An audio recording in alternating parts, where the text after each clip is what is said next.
Hello बच्चों, मैं हूं अर्चित, आपका biology faculty from the Abhigyan Gurukul. और लास्ट लेक्चर में हमने कंप्लीट किया था हमारा unit number 2 which is biological classification. Entire unit has been completed और आज हम आगे बढ़ने वाले हैं हमारा बायोलॉजी 11th बायोलॉजी का यूनिट नंबर 3, यानी कि जिसका नाम है प्लांट किंगडम। अब ये यूनिट नीट के लिए भी बहुत इम्पोर्टेंट है, क्योंकि नीट के लिए ये और इसके बाद वाला टॉपिक जो कि है हमारा एनिमल किंगडम, वो दोनों ही हमारे लिए बहुत ही इम्पोर्टेंट बन जाते हैं। क्यों? क्योंकि ज़्यादातर बच्चों को ये दो चैप्टर ही है, ये दो दो यूनिट ही है जो याद नहीं रहते हैं। अब यही दो यूनिट्स को हमें बहुत अच्छे से पढ़ना है। उसमें से हमारा एक यूनिट है ये प्लांट किंगडम। बहुत ही इजी सा है, अगर समझेंगे तो बहुत इजी इजी सी चीज़ इसमें है। प्लांट किंगडम को 5 डिवीजन, अलग अलग डिवीजन में डिवाइड किया है, वो पांचों के बारे में हम बात करने वाले हैं। वन बाय वन हम डिस्कस करेंगे। चैप्टर बहुत ही इजी है, अगर ध्यान लगा के समझा, ध्यान लगा के पढ़ा तो बहुत ही इजी है। लेकिन अगर ध्यान नहीं है तो फिर भाई इससे मुश्किल कुछ नहीं है। ठीक है, सो आज हम स्टार्ट करते हैं हमारा 11th का unit number 3 which is plant kingdom. आज के लेक्चर में हम जो पढ़ने वाले हैं उसका मैं आपको थोड़ा ओवरव्यू दे देता हूँ। So every chapter starts with the introduction. So थोड़ा बहुत इंट्रोडक्शन के बारे में बात करेंगे कि चैप्टर क्या है क्या नहीं है, प्लांट्स क्या है क्या नहीं है, सबको वैसे पता ही है, लेकिन बेसिक इंट्रोडक्शन के साथ स्टार्ट होगा। उसके बाद होगा हमारा बायोलॉजिकल क्लासिफिकेशन। अब सर अभी अभी पढ़ के आए बायोलॉजिकल क्लासिफिकेशन, वो वापस नहीं पढ़ना है। बायोलॉजिकल क्लासिफिकेशन यहाँ की मतलब कि यहाँ पर बात हो रही है प्लांट के क्लासिफिकेशन के बारे में, कि प्लांट का क्लासिफिकेशन कैसे हुआ। उसके बाद हम पढ़ेंगे first division of the plant kingdom which is the algaes. आपको पता नहीं होगा लेकिन algae are classified under the kingdom plants. तो प्लांट डिवीजन, प्लांट किंगडम का पहला division which is the algaes, तो आल्गीज के बारे में हम पढ़ेंगे। उसके बाद आल्गी का स्ट्रक्चर कैसा है, आल्गी के अंदर कौन से पिगमेंट है, पिगमेंट के बेसिस पे आल्गी अलग अलग कलर्स की दिख जाती है, उसके बारे में हम बात करने वाले हैं। फिर रिप्रोडक्शन आल्गी, और उसके बाद सबसे इंपॉर्टेंट की ecological and economical significance of the algaes. इतनी सारी चीज आज के लेक्चर में हम कवर करेंगे। ठीक है, तो खुर्सी की पेटी बांध लीजिए और हम उड़ान भरते हैं हमारे प्लांट किंगडम की तरफ। ठीक है, चलिए। अब प्लांट किंगडम, सो इवोल्यूशन कहां से हुआ प्लांट किंगडम का? So all the organisms having a cell wall, all the organisms having a cell wall placed under the kingdom plant. यानी कि सेल के बारे में बात करते हैं, सेल स्ट्रक्चर के बारे में बात करते हैं, तो सेल में सेल वॉल होगी, सेल वॉल के अंदर होता है सेल मेम्ब्रेन। तो सेल मेम्ब्रेन का आउटर लेयर जो सेल वॉल है वो जिस भी ऑर्गेनिज्म के पास प्रेजेंट है उनको क्लासिफाई किया है प्लांट के अंदर। अब दूसरा क्वेश्चन आता है, सर वैसे तो फंगस के पास भी सेल वॉल होती है, बैक्टीरिया के पास भी सेल वॉल होती है, तो उसे क्यों इसके अंदर नहीं डाला गया? That we have discussed enough in our last chapter which is biological classification. फिर भी एक बार बता देता हूं भाई, उनके पास क्लोरोप्लास्ट है, इनके पास भी है, तो अलग अलग क्यों है? क्योंकि स्पीसीज अलग है, ऑर्गेनिजम्स ही अलग है, बहुत सारे डिफरेंस है, कंपेयर कर लेंगे तो पता चल जाएगा। ठीक है, इसीलिए दोनों को अलग अलग रखा गया है। दूसरी बात, सेल वॉल तो है सबके पास, लेकिन सेल्यूलोज की नहीं है। सेल्यूलोज की सेल वॉल वाले ऑर्गेनिज्म को हमने किंगडम प्लांटिया के अंदर क्लासिफाइड किया है। Plant kingdom includes, sorry, earlier classification में क्या था, जितना भी सेल वॉल वाला ऑर्गेनिज्म था उसको प्लांटिया के अंदर इंक्लूड किया था, जिसमें आल्गी भी आती थी, फंगस भी आते हैं, साइनोबैक्टीरिया भी आते हैं, और अदर प्लांट लाइक ऑर्गेनिज्म भी इसी के अंदर क्लासिफाइड थे। लेकिन फिर उसको मॉडर्न क्लासिफिकेशन के अंदर डाइवर्ट किया गया। फंगस उसको हमने किंगडम फंजाई के अंदर रख दिया है, साइनोबैक्टीरिया जिसको हमने किंगडम मोनेरा के अंदर रखा है, और प्रोटिस्टेंट जिसको हम प्रोटिस्टेंट आल्गी को जिसको हमने रखा है किंगडम प्रोटिस्टा के अंदर। नाउ किंगडम प्लांट या consist mainly of the eukaryotic cellulosic cell wall, chlorophyll pigment and the autotrophic mode of nutrition. ये चार मेन फीचर है जिसकी वजह से किंगडम प्लांट या डिफर करता है। हमने बात कर ली है फंगस और प्लांट कैसे एक दूसरे से अलग होते हैं, बैक्टीरिया प्लांट कैसे अलग हो रहे हैं, और why they are classified as a separate kingdom in the biological classification. So अब क्वेश्चन ये आता है भाई कि किंगडम प्लांटिया के अंदर कौन सी चीज आती है, वो भी हमने डिस्कस कर ली है। A big plant grow always, यानी कि a big plant grow always. algae, bryophyte, pteridophyte, gymnosperm and angiosperm, these 5 divisions are classified under the kingdom प्लांटिया, ये हमें पता है। सो अर्लियर क्लासिफिकेशन क्या था भाई, जितने भी सेल वॉल वाले ऑर्गेनिजम्स है including the bacteria, fungus, algae and other protozoans, सबको हमने किंगडम प्लांटिया के अंदर डाल दिया था, क्योंकि एज पर द अर्ली क्लासिफिकेशन वो give the two kingdom classification, first is Aristotle and then Carolus Linnaeus. तो कैरोलस लिनियस जी के कहने के मुताबिक जिनके पास भी सेल वॉल है वो प्लांट के पास जाएंगे, जिसके पास सेल वॉल नहीं हो एनिमल्स के पास जाएंगे। लेकिन फर्दर आर.एच. व्हिटेकर जी आए और उन्होंने 5 किंगडम क्लासिफिकेशन दिया। उसके क्राइटेरियाज थे, रिप्रोडक्शन था, सेल वॉल था, सेल टाइप था, न्यूट्रिशन का मेथड कौन सा था, वो 5 क्राइटेरिया के बेसिस पे उन्होंने 5 किंगडम क्लासिफिकेशन दिया था। अब उसको हम बार बार रिपीट नहीं करेंगे, हमने एक बार डिस्कस कर लिया है, तो उसके बेसिस पे हमने किंगडम प्लांटिया को अलग क्लासिफाइड किया है। Now basis of the classification in plants, so scientist classified plants on the basis of, first is a body differentiation, second is a vascular tissue, third is a seed formation and fourth is a reproductive structures. अब इसमें भाई body differentiation में क्या होगा भाई, तो क्या आपकी बॉडी रूट, स्टेम और लीफ ये 3 चीजों से बनी है कि नहीं बनी है, उसके बेसिस पे आपको क्लासिफाई किया जाएगा। दूसरा, आपके पास वस्कुलर टिश्यू यानी कि आपके ट्रांसपोर्टेशन के लिए क्या आपके पास जाइलम और फ्लोएम है या नहीं, उसके बेसिस पे क्लासिफाई किया जाएगा। तीसरा, सीड फॉर्मेशन, तो क्या आपके पास सीड बनते हैं या नहीं बनते, अगर बनते हैं तो नेकेड सीड से या कवर्ड सीड से, उसके बेसिस पे आपको क्लासिफाई किया जाएगा। एंड फोर्थ, रिप्रोडक्टिव स्ट्रक्चर्स के बारे में, यानी कि फ्लावर्स है या नहीं है, अगर है तो वो स्पोर्स और सीड के साथ है या नहीं है। ये 4 क्राइटेरिया प्लांट किंगडम को क्लासिफाई करने के लिए साइंटिस्ट ने कंसिडर किए हैं। याद रखना, body differentiation, vascular tissue, seed formation and the reproductive structures, ये 4 मेन क्राइटेरिया थे जिसके बेसिस पे हमने एंटायर प्लांट किंगडम को डाइवर्सिफाई किया है, क्लासिफाई किया है। नाउ थैलस, थैलस को तुम आल्गी भी बोल सकते हो,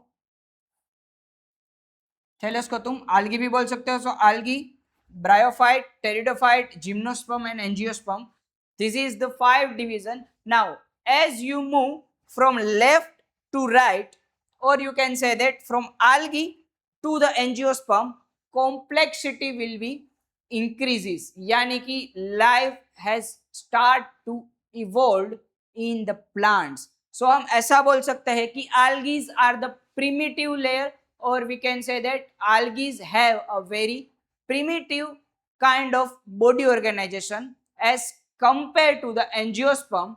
Angiosperm have a very complex and very well developed body organization. So as you move from algae towards the angiosperm, complexity in the body organization, reproduction, seed formation, vascular tissue, in everything the complexity will be increases.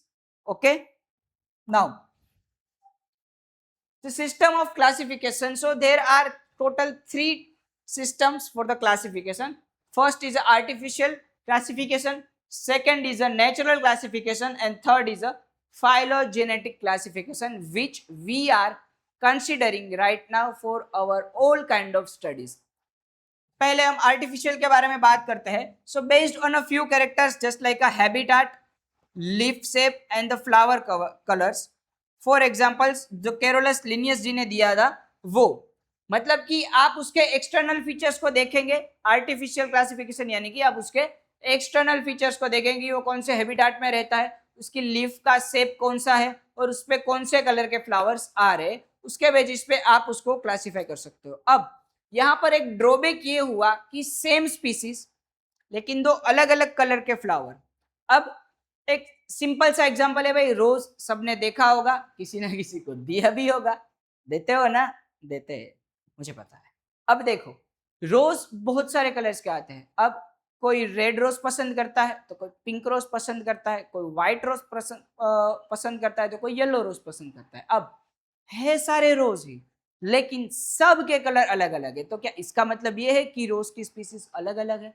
नहीं, रोज रोज ही है।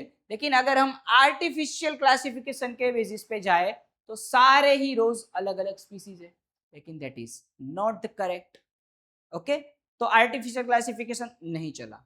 उसके बाद आया natural classification. उसमें हमने उसकी morphology देखी, anatomy देखी, एम्ब्रियोलॉजी देखी और फाइटोकेमिस्ट्री देखी, जो George Bentham and Joseph Dalton Hooker ने दिया था। यानी कि उसकी मॉर्फोलॉजी यानी कि उसके एक्सटर्नल कैरेक्टर्स देखे, उसकी एनाटॉमी यानी कि उसके इंटरनल कैरेक्टर्स देखे, उसके बाद एम्ब्रियोलॉजी यानी कि स्पर्म और you can say the spores बनते हैं, जाइगोट बनता है, एम्ब्रियो बनता है, तो कैसे बन रहा है वो देखा। और उसके बाद उसकी फाइटोकेमिस्ट्री देखी। फाइटोकेमिस्ट्री यानी कि उसका photosynthesis and all this things आपने ऑब्जर्व किया और उसके बाद आपने उसको क्लासिफाई किया। सो द आर्टिफिशियल क्लासिफिकेशन किसने दिया था? कैरोलस लिनियस जी ने। फिर आया नेचुरल क्लासिफिकेशन। नेचुरल क्लासिफिकेशन जिसमें हम प्लांट की morphology, anatomy, embryology and the phytochemistry को ऑब्जर्व करते हैं और उसके बाद हम उसको क्लासिफाई करते हैं। ये नेचुरल क्लासिफिकेशन दिया था दो साइंटिस्ट ने, George Bentham and Joseph Dalton Hooker.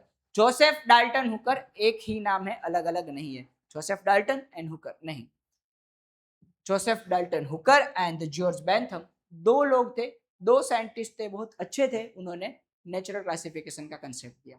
लेकिन उसके बाद आता है हमारा फाइलोजेनेटिक क्लासिफिकेशन। नाउ अब दिमाग में ये आता है भाई, क्वेश्चन आता है कि भाई तीन तरह के क्लासिफिकेशन है, अब कौन सा क्लासिफिकेशन हम डे टू डे लाइफ में यूज करें, कौन से क्लासिफिकेशन को मोर साइंटिफिक माने।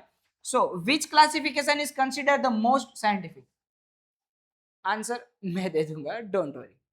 Answer is phylogenetic classification. Why?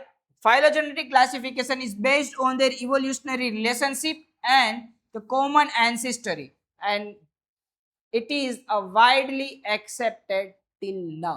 अब इवोल्यूशनरी रिलेशनशिप मतलब कि इवोल्यूशन दिखाएगा कि कहां से कौन इवोल्व हुआ, कहां से कौन इवोल्व हुआ। और एंसेस्टरी मतलब कि आपके पूर्वज, कि अब मैं बात करूं कि हमारे एंसेस्टर होंगे कहीं ना कहीं एप्स और प्राइमेट्स, जिसको हम मंकीज बोलते हैं, चिंपांजी बोलते हैं, गोरिल्ला है, गिब्बन है, डिपेंडिंग ऑन द रीजन आप उसमें से इवोल्व हुए ऐसा हम मानते हैं। So our ancestors are the monkeys. In general we can say that apes and primates. ऐसे प्लांट के भी तो एंसेस्टर होते हैं, तो प्लांट भी उस एंसेस्टर से, कौन से एंसेस्टर से इवोल्व हुआ है और कैसे उसने इवोल्यूशन में पार्ट लिया, ये सारी चीज हम देखते हैं फाइलोजेनेटिक क्लासिफिकेशन में। और वही आज scientifically mostly used in all kind of classification. अब प्लांट किंगडम के बारे में बात करो, एनिमल किंगडम के बारे में बात करो, या फिर आप मोनेरा, फंजाई, किसी के बारे में बात करो, तो phylogenetic classification is widely used in nowadays. Okay, now the modern taxonomical tools. Now अब क्लासिफिकेशन क्या है, टेक्सोनॉमी क्या है, दैट वी नो, हमने फर्स्ट चैप्टर में बहुत अच्छे से डिस्कस कर लिया है, ठीक है। अब टेक्सोनॉमी आप तीन तरह से निकाल सकते हो। First is a numeric taxonomy, second is a cytotaxonomy and third is a chemotaxonomy. अब न्यूमेरिक टेक्सोनॉमी में क्या होगा, यूज कंप्यूटर्स, सिंपल सी बात है, कंप्यूटर का यूज करेंगे आप दो स्पीसीज को, जैसे कि ये है स्पीसीज 1, ये है स्पीसीज 2, तो आप स्पीसीज 1 के और स्पीसीज 2 के दोनों के कैरेक्टर्स मैच करेंगे, कंप्यूटर के अंदर फिल करेंगे और वो आपको दिखाएगा कि भाई इतने कैरेक्टर्स मैच है, इतने कैरेक्टर्स मैच नहीं हो रहे। That's how the numeric. तो यही यहाँ पर यही लिखा हुआ है कि large number of characters analysed equal importance to the all characters. यानी कि अब यहाँ पर ऐसा नहीं है कि जो मैच नहीं हो रहे उसको बाहर निकाला जाता है, नहीं भाई, अगर आप मैच नहीं भी हो रहे हो फिर भी we will give you respect, ऐसा न्यूमेरिक टेक्सोनॉमी के अंदर बोला गया है। यानी कि आप स्पीसीज 1 और स्पीसीज 2 दोनों के जितने भी कैरेक्टर्स मैच कर रहे हो, अब फॉर एग्जाम्पल दोनों के 100 कैरेक्टर्स आपने ऑब्जर्व किए हैं और आपको वो 100 कैरेक्टर्स मैच करने हैं कि इसमें से कितने कैरेक्टर्स मैच हो रहे हैं, कितने मैच नहीं हो रहे, तो आपको एक फिगर मिलेगा कि भाई 75 जितने कैरेक्टर्स मैच हो रहे हैं, 25 जितने मैच नहीं हो रहे।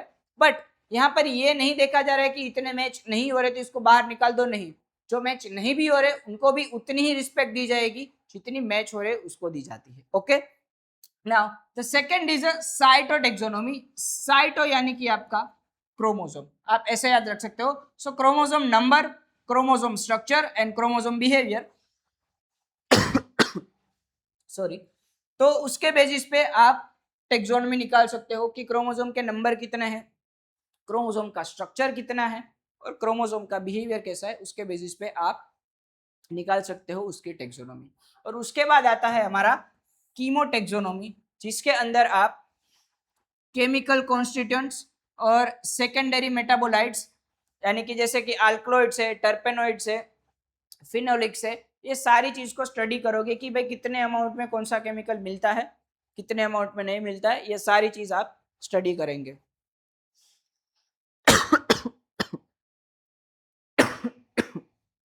ओके, सॉरी थोड़ी तबीयत खराब है, but it's okay, we will learn. So again जैसे जैसे आप टेक्सोनोमी पे आगे बढ़ते हो तो वैसे वैसे आपको ये चीज कॉम्प्लेक्सिटी की साइड ही लीड करती है। अब सिंपल सी चीजें अगर आपको याद रखना है तो साइटो मतलब कि क्रोमोसोम, कीमो यानी कि केमिकल्स, साइटोटेक्सोनोमी क्रोमोसोम पे स्टडी किया जाता है, कीमोटेक्सोनोमी केमिकल्स पे स्टडी किया जाता है, और उसके बाद आपको एक टेक्सोनोमी दी जाती है। नाउ अब हम आगे बढ़ते हैं हमारे फर्स्ट डिवीजन यानी कि first taxonomical order which is first taxonomical division which is algae, उसके बारे में बात करते हैं। सो आल्गी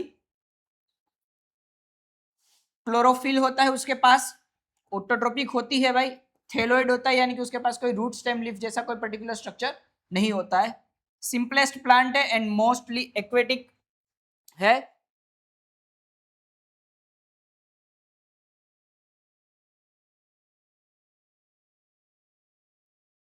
सो अगर एनसीईआरटी की डेफिनेशन के बारे में बात करते हैं, so chlorophyll bearing a simple and thalloid structure, autotrophic and largely aquatic organisms are known as a algae, यानी कि क्लोरोफिल है भाई, हाँ उसके पास क्लोरोफिल है तो वो अपना खाना खुद बना सकती है। अगर क्लोरोफिल है तो automatically they are the autotrophic organism, यानी कि क्लोरोफिल है क्लोरोप्लास्ट के अंदर तो वो फोटोसिंथेसिस करेगा तो they are the autotrophic organism.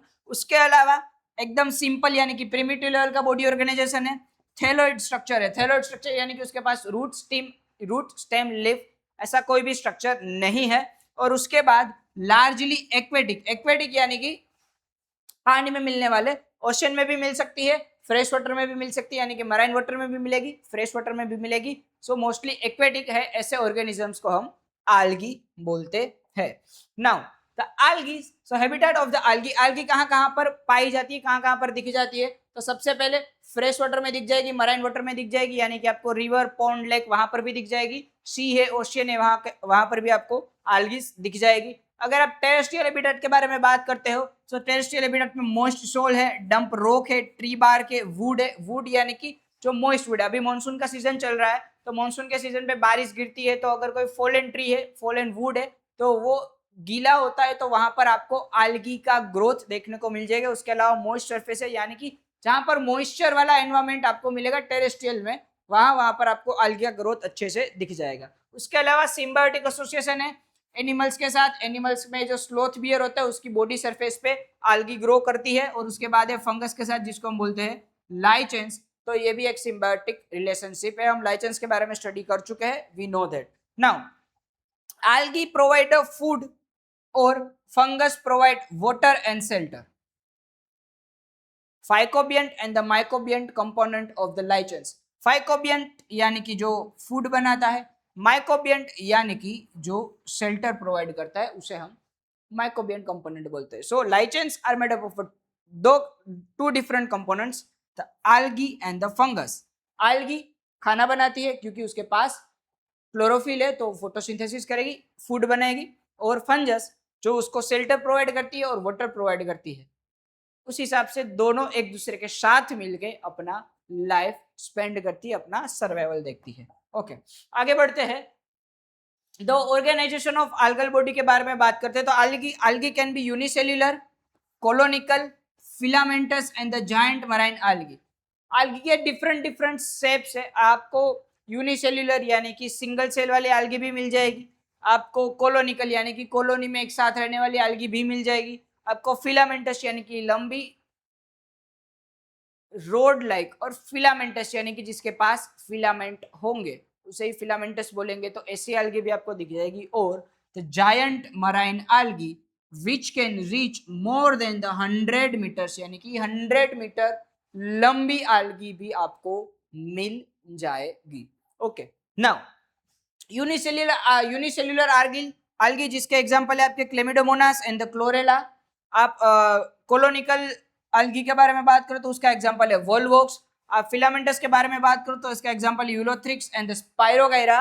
And the giant marine algae जिसका एग्जांपल है लेमिनारिया, जिसको हम केल्प भी बोलते हैं, आप उसको जायंट मराइन algae भी बोल सकते हो। नीट के लिए पूछा जा सकता है ऐसा क्वेश्चन, इसलिए मैंने यहाँ पर थोड़ा हाईलाइट भी किया है। नीट का क्वेश्चन भी लार्जेस्ट algae, तो जायंट केल्प्स, जायंट मराइन algae और द लेमिनारियास, लेमिनारिया केल्प, जो भी आपको ऑप्शन में मिले उसके अकॉर्डिंगली आप उसको टिक करके आ सकते हो, आपका आंसर सही ही होगा।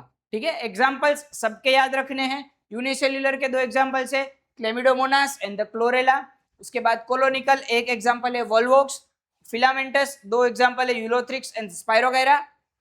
कॉमन है इसीलिए यहाँ पर है, बहुत सारी algae होती है, बहुत सारे नेम्स होते हैं, लेकिन याद नहीं रखने, एक दो नाम याद रखेंगे, दैट्स इनफ फॉर अस। और उसके बाद जायंट मराइन algae जिसका एग्जांपल है laminaria which can reach up to 100 metres. Okay, giant marine algae यानी कि ओशियन के अंदर ही मिलेगी, रिवर के अंदर नहीं ही मिलेगी। Okay, now next the reproduction in algae। तो algae के अंदर रिप्रोडक्शन 3 मेथड से हो रहा है, मेथड से हो रहा है, नॉट टाइप्स।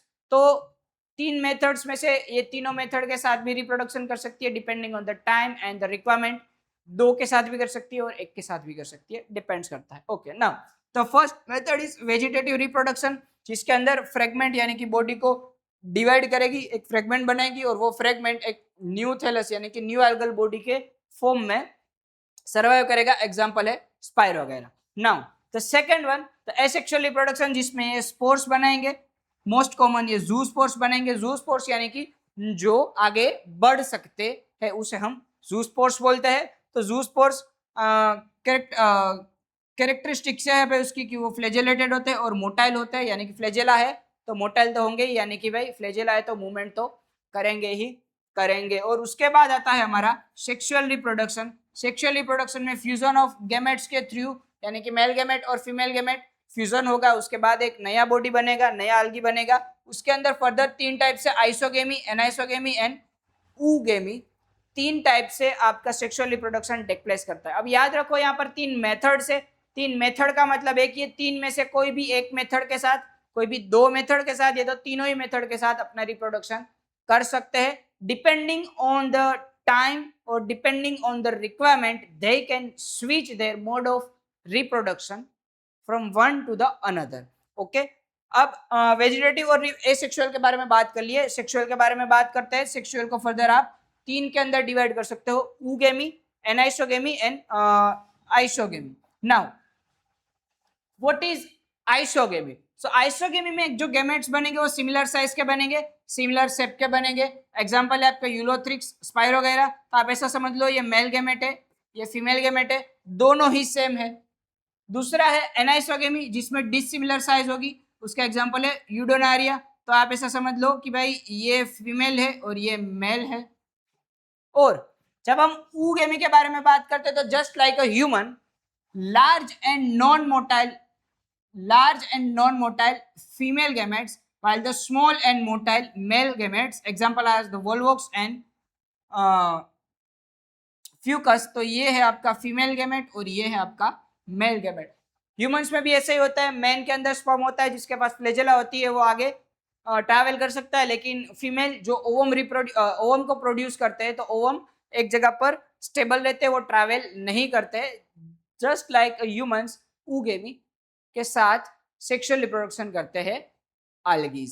नाउ इतना क्लियर है? ओके आगे बढ़ते हैं. ओके एक चीज कि भाई जैसे जैसे हम आगे बढ़ेंगे यानी कि सेक्सुअल रिप्रोडक्शन में जैसे जैसे ही हम आइसोगेमी से एनाइसोगेमी और एनाइसोगेमी से ऊगेमी तक जाएंगे, हमारा यानी कि यहाँ से यहाँ और यहाँ से यहाँ जैसे जैसे जाएंगे हमारा जो कॉम्प्लेक्सिटी है वो क्या होगा भाई, इंक्रीज होता जाएगा. Just like as move from the algae to the angiosperm, complexity will be increased in the form in the terms of body organization, vascular tissues, seed formation and the reproduction. आगे आगे बढ़ेंगे वैसे वैसे complexity बढ़ेगी. Same आप isogamy anisogamy ऊगेमी आगे आगे बढ़ेंगे कॉम्प्लेक्सिटी बढ़ती जाएगी. Now coming to the 3 types of the algaes, यानी कि algae का जनरल इंट्रोडक्शन हमने ले लिया भाई कि वो रिप्रोडक्शन कैसे कर रही है. हाँ उसके स्ट्रक्चर्स कितने होते हैं, यानी कि वो कॉलोनिकल है, यूनिसेल्युलर है, फिलामेंटेड है. फिलामेंटेड यानी कि लंबे रोड जैसे, और वो जायंट मरीन एल्गी है. डिपेंडिंग ऑन कि भाई कैसे उसका शेप है उस हिसाब से उसको क्लासिफाई किया गया है. नाउ द एल्गी को फर्दर 3 टाइप्स के अंदर क्लासिफाई किया जाता है. First is a Chlorophyceae, colour के साथ ही रिप्रेजेंट किया गया है यानी कि ग्रीन एल्गी. फियोफाइसी यानी कि ब्राउन एल्गी एंड रोडोफाइसी यानी कि रेड एल्गी. अब सर आपने जो रिप्रोडक्शन वाला चार्ट बताया उसके बाद आप ये बता रहे हो, इतनी सारी चीज समझ में नहीं आ रही है. ओके तो मैं यहाँ पर तुम्हें मैन्युअली चार्ट बना के देता हूँ. ओके सो सबसे पहले हम एल्गी का रिप्रोडक्शन के बारे में बात करते हैं. ठीक है तो एल्गी के रिप्रोडक्शन को आप 3 टाइप्स के अंदर डिवाइड कर सकते हो. हाँ जी भाई, पहला कौन सा है, वेजिटेटिव रिप्रोडक्शन, दूसरा है एसेक्सुअल रिप्रोडक्शन और तीसरा है सेक्सुअल रिप्रोडक्शन. नाउ वेजिटेटिव के अंदर क्या होता है भाई, वेजिटेटिव के अंदर सिंपल सा क्या होगा भाई, फ्रेगमेंटेशन यानी कि उसका बॉडी का कोई पार्ट है, so body cut and new algae develops. इतना क्लियर है? ओके नाउ एसेक्सुअल के अंदर क्या होगा भाई, एसेक्सुअल के अंदर ये स्पोर्स बनाएंगे. उसमें मोस्ट कॉमन कौन से होंगे, जू स्पोर्स से ये अपना रिप्रोडक्शन करेगी. और उसके बाद सेक्सुअल रिप्रोडक्शन, सेक्सुअल रिप्रोडक्शन को फर्दर तुम 3 टाइप्स के अंदर क्लासिफाई कर सकते हो. कौन सा है, आइसोगेमी, एनाइसोगेमी और आता है ऊगेमी. नाउ आइसोगेमी मतलब क्या, आइसोगेमी यानी कि similar in size and shape. किसके बारे में बात कर रहे हैं, गैमेट्स के बारे में.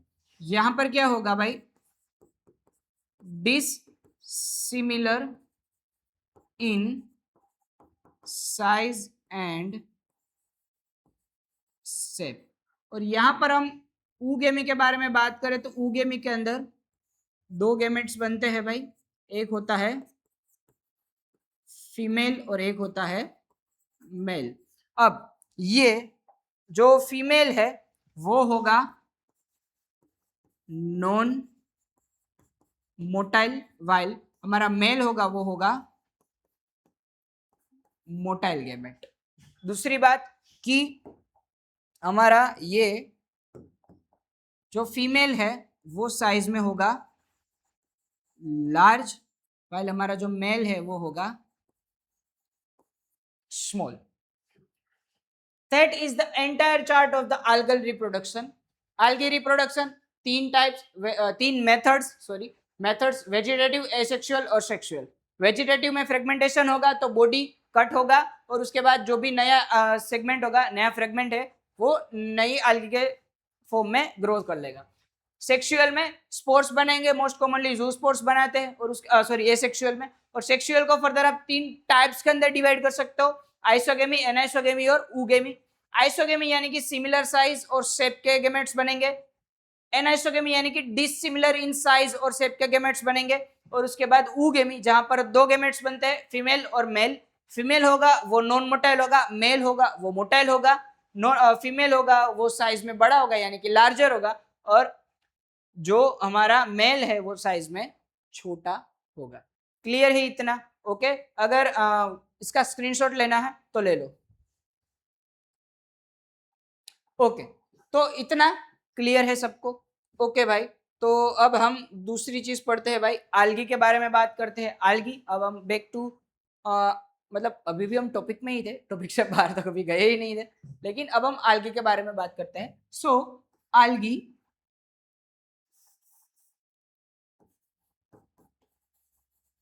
आल्गी उसको आप फर्दर 3 टाइप्स के अंदर डिवाइड कर सकते हो। कौन सी? एक होती है green algae,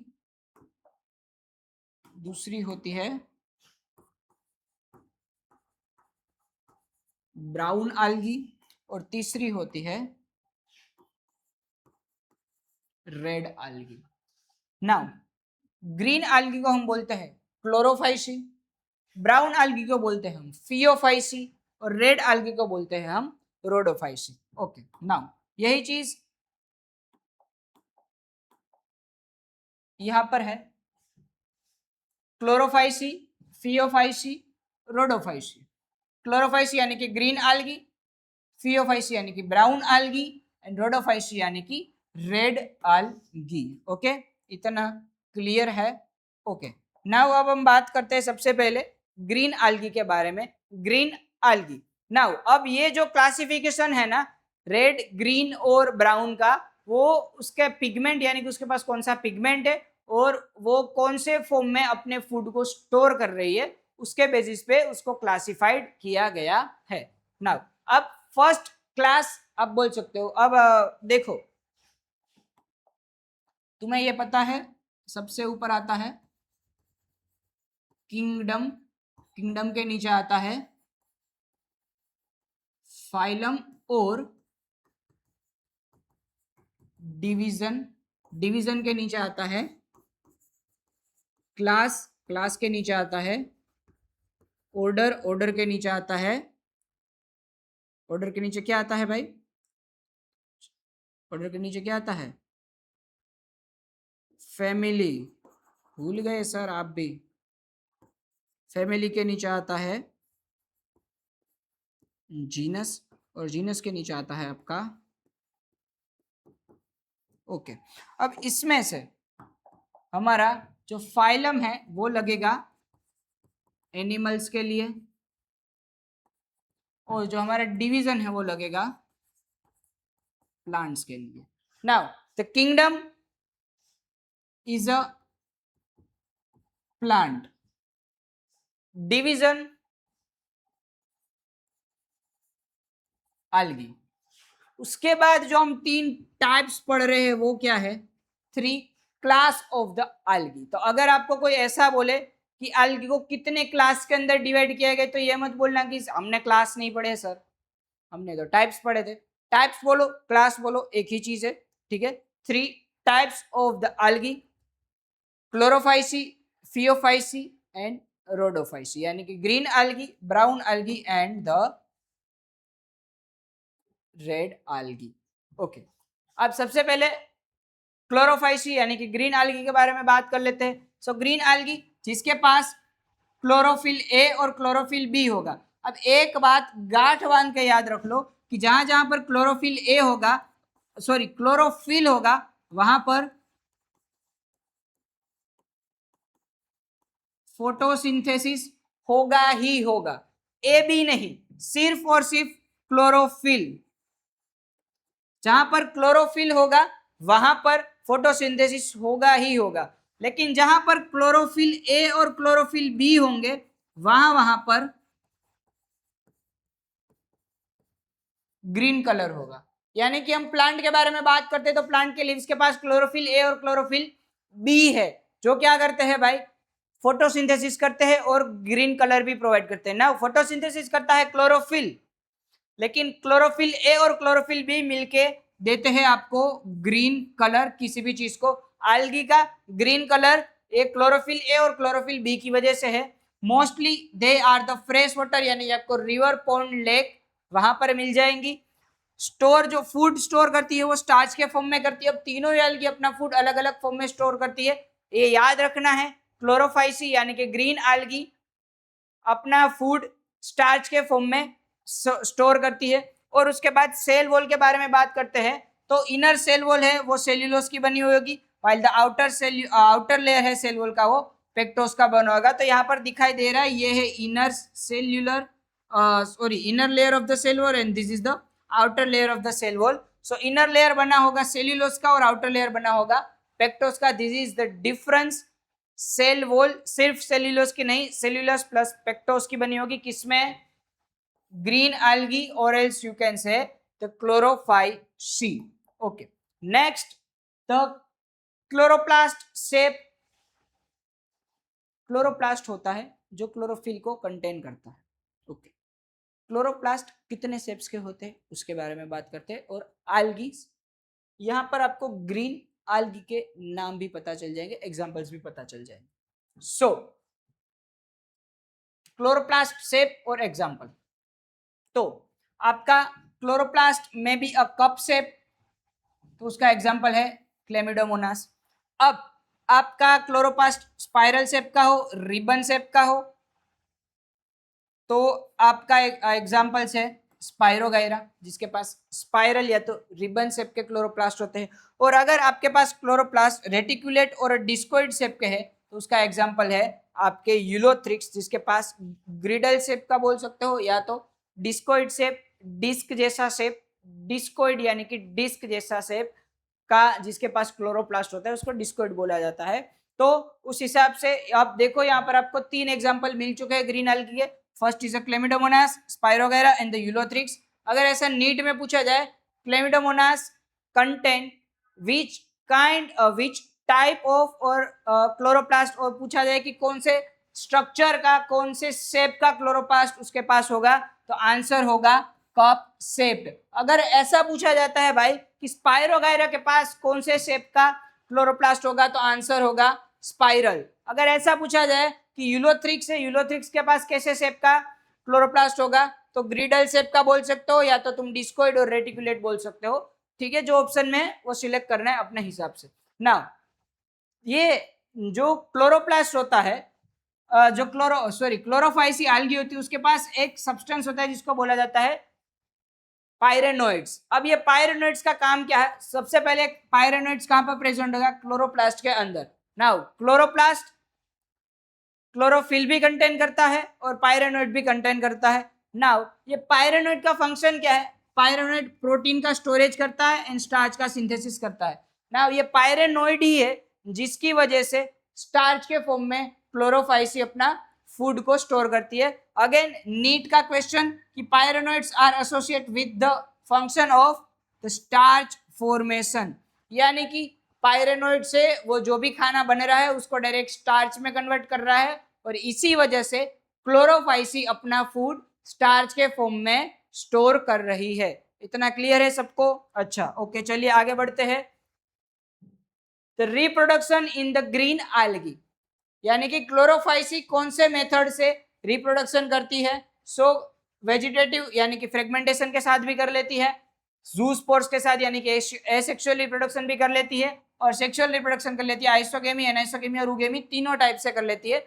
different different way से डिफरेंट एल्गीज डिफरेंट मेथड से अपना रिप्रोडक्शन कंप्लीट करती है। नाउ क्लोरोफाइसी के कुछ एग्जांपल्स है आपका क्लेमिडोमोनास है, वोल्वोक्स है, यूलोथ्रिक्स है, स्पाइरोगाइरा है और चारा। चारा जो गाय भैंस बकरियों को देता है चारा, वो चारा नहीं, अलगी है जिसको चारा बोलते हैं, प्रोनाउंसिएशन होता है चारा। तो ये 1 2 3 4 5 एग्जांपल है ग्रीन एल्गी के, याद रख सकते हैं, आई होप याद रह जाएंगे। क्लेमिडोमोनास, वोल्वोक्स, यूलोथ्रिक्स, स्पाइरोगाइरा एंड चारा, the 5 examples of the green algae. Now इतना क्लियर है ग्रीन आल्गी के बारे में। अब ग्रीन आल्गी में आई होप किसी को कोई डाउट नहीं होगा। ओके, आगे बढ़ते हैं। नेक्स्ट है हमारा फियोफाइसी यानी कि ब्राउन आल्गी। ब्राउन आल्गी, तो पहली बात ये मोस्टली मराइन है। ग्रीन आल्गी आपको फ्रेश वाटर में मिल जाएगी, मेजोरिटी फ्रेश वाटर में मिलेगी।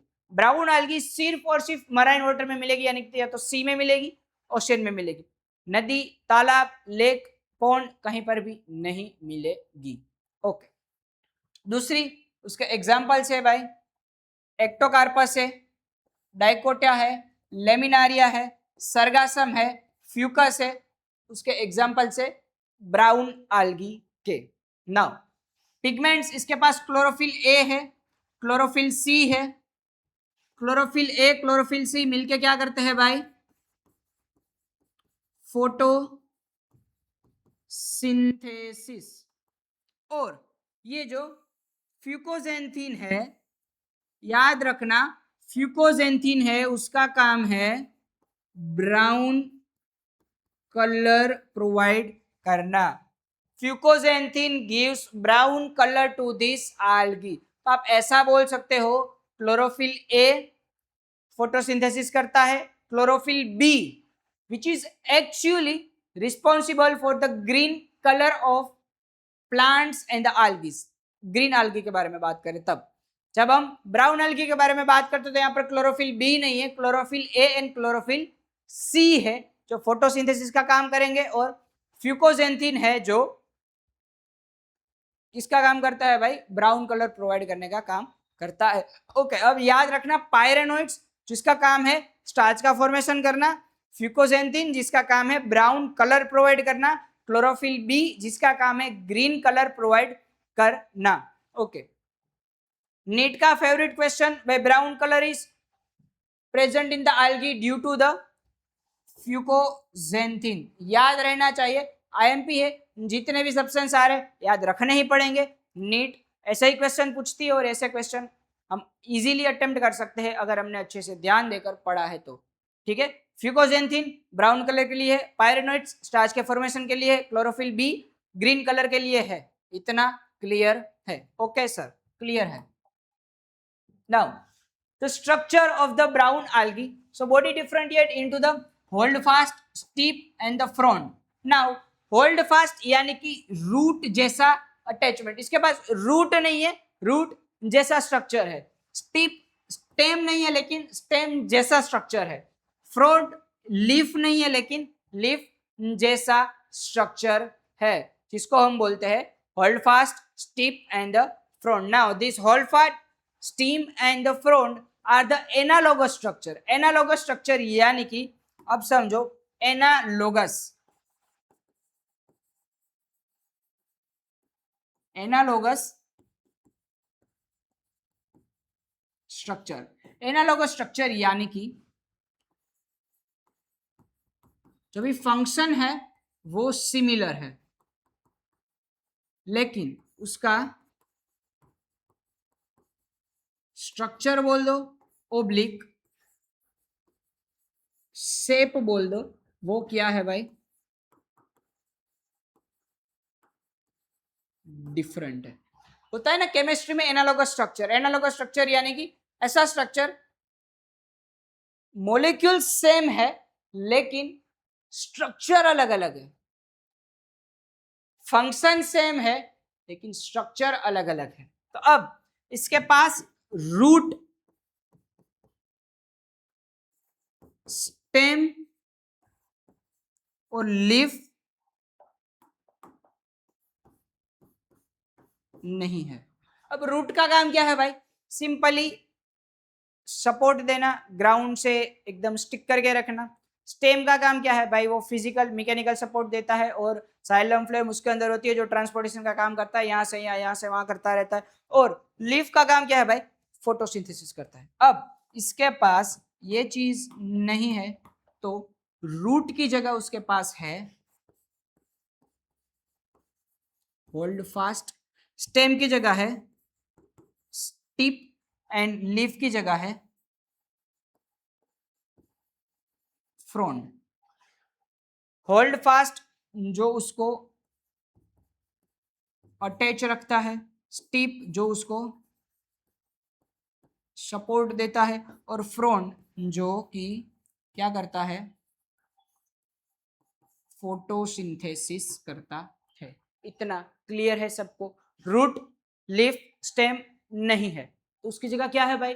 Hold fast, stipe and the frond. Frond replace करता है लीफ को, होल्ड फास्ट रिप्लेस करता है रूट को, और स्टिप रिप्लेस करता है स्टेम को। फंक्शन सेम है, स्ट्रक्चर अलग अलग है। इतना क्लियर है? Okay, next. तो ब्राउन आल्गी के कैरेक्टरिस्टिक्स क्या है भाई? तो जो फूड है वो मैनिटोल और आप लेमिनारिन के फॉर्म में, लेमिनारिन, लेमिनारिया के अंदर लेमिनारिन के फॉर्म में होगा, बाकी सब के अंदर मैनिटोल के फॉर्म में आपका फूड स्टोर होगा। ओके, सेल वॉल सेल्यूलोज और एल्गिन की बनी हुई होगी। रिप्रोडक्शन ये जूस्पोर से करते हैं, आइसोगेमी से करते हैं, एनाइसोगेमी से करते हैं, उगेमी से करते हैं। इसका मतलब वेजिटेटिव रिप्रोडक्शन नहीं है। दो टाइप से करते हैं, एसेक्सुअल और सेक्सुअल। एसेक्सुअल में जूस्पोर से करते हैं, सेक्सुअल में आइसोगेमी, एनाइसोगेमी और उगेमी से ये लोग कर लेते हैं। और इसका एक कॉमर्शियल प्रोडक्ट है जिसको बोला जाता है आल्गिन। आल्गिन का यूज होता है वाटर प्रूफ चीजें बनाने के लिए, आल्गिन यूज किया जाता है। ओके, इतना क्लियर है? Now the third type of और the third class of algae which is the Rhodophyceae, यानी कि red algae. Now the chlorophyll A, chlorophyll D and phycoerythrin. Phycoerythrin red colour provide करता है। पायरेनोइड्स स्टार्च का formation करते थे, fucoxanthin जो brown colour provide करते हैं, फाइकोइरिथ्रिन जो रेड कलर प्रोवाइड करता है, एंड क्लोरोफिल बी जो ग्रीन कलर प्रोवाइड करता है। Chlorophyll A, chlorophyll C and chlorophyll D photosynthesis करते थे। आल्गी जितने भी केमिकल सब्सटेंस है, नाम याद रखना है। Chlorophyll A, chlorophyll C, chlorophyll D associate with the photosynthesis, chlorophyll B associate with the providing a green color to the algae, fucoxanthin is associate with the brown color of algae, phycoerythrin associate with the red color of algae, and the pyrenoids which are associate with the starch formation in the green algae. Okay, so green algae किसके form में भाई? Starch के form में अपना food store करती है। Brown algae laminarin and mannitol के form में अपना फूड स्टोर करती है। Now coming to the red algae, habitat mostly marine है, can live at a greater depth, reason phycoerythrin absorb the blue green light efficiently. यानी कि अब जितना अंदर अंदर जाते जाओगे उतना अंदर अंदर आपको सनलाइट नहीं मिलेगी, तो आपके पास जो भी ब्लू ग्रीन लाइट होगी उसी से आपको काम करना पड़ेगा, उसी से आपको फोटोसिंथेसिस करना पड़ेगा। तो फाइकोइरिथ्रिन दो काम करता है, first providing red colour, second blue green light को भी एब्जॉर्ब कर लेता है। ओके सर, याद आ गया। नीट फेवरेट डीप सी की आल्गी अगर पूछा जाए तो डीप सी की आल्गी एक ही होती है, red algae, they are the deep sea algaes. Okay sir, उसका रोडोफाइसी के कैरेक्टरिस्टिक्स के बारे में बात कर लेते हैं भाई। तो उसका जो फूड है वो फ्लोरिडियन स्टार्च के फॉर्म में स्टोर करता है। इट इज ऐसा बोल सकते हैं कि वन डेरिवेटिव ऑफ स्टार्च। तो स्टार्च का एक डेरिवेटिव है फ्लोरिडियन स्टार्च, उसके फॉर्म में अपना फूड स्टोर करते हैं। सेल वॉल सेल्यूलोज की, पेक्टिन की और पॉलीसल्फेट एस्टर की बनी होगी। तीन चीजों से बनी है, देखो सेल्यूलोज और पेक्टोज किसके साथ बनी हुई है भाई?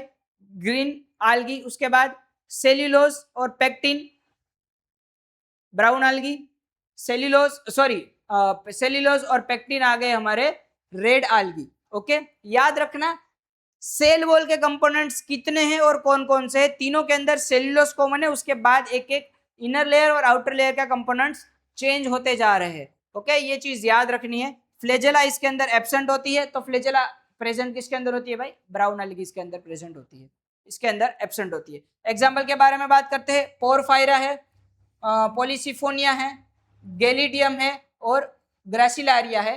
ये एग्जाम्पल है हमारी रेड आल्गीज के।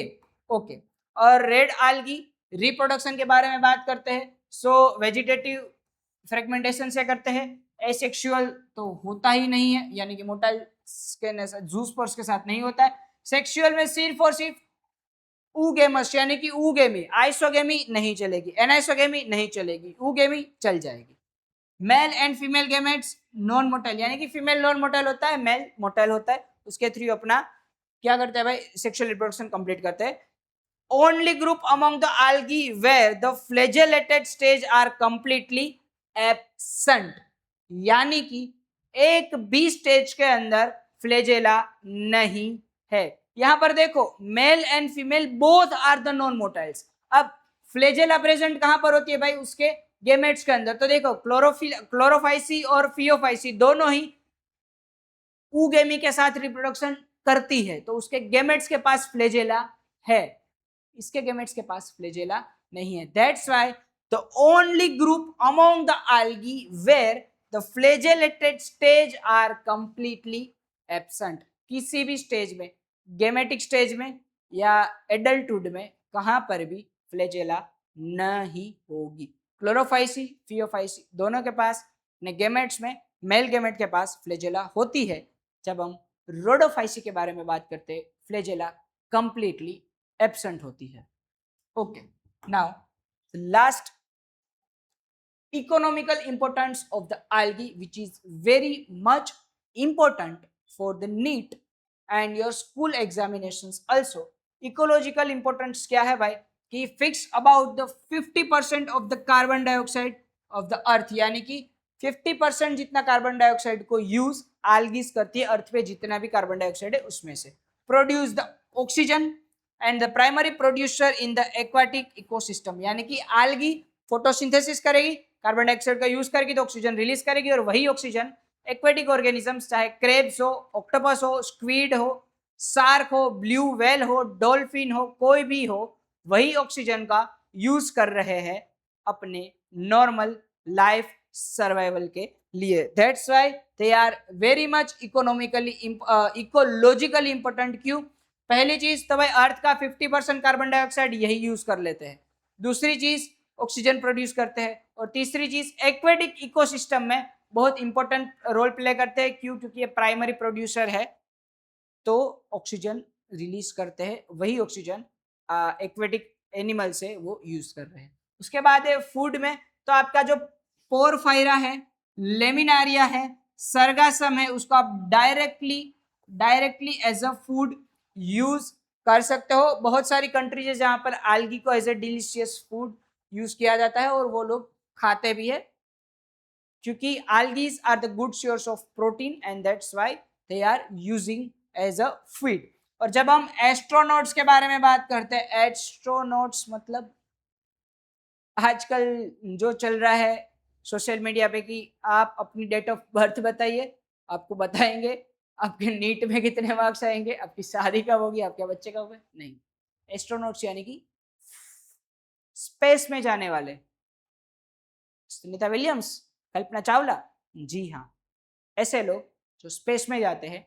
अब वहां पर एलपीजी तो लेके नहीं जा सकते कि एलपीजी का सिलेंडर लेके गए, स्टोव लेके गए, थोड़ा गेहूं का आटा लेके गए, थोड़ी सब्जी लेके गए, और फिर क्या किया, अच्छा सुनीता जी मैं क्या बोलती हूँ, मैंने 5 रोटी बना दी, आपको चलेगा?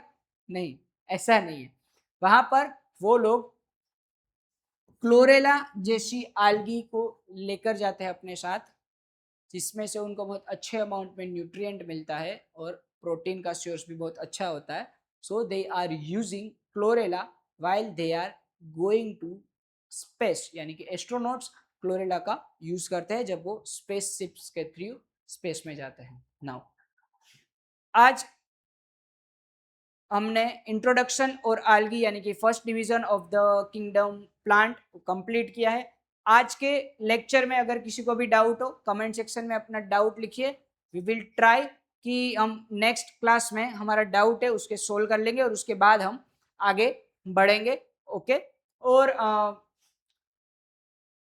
आई होप कि आप सबको आज के क्लास में मज़ा आया होगा।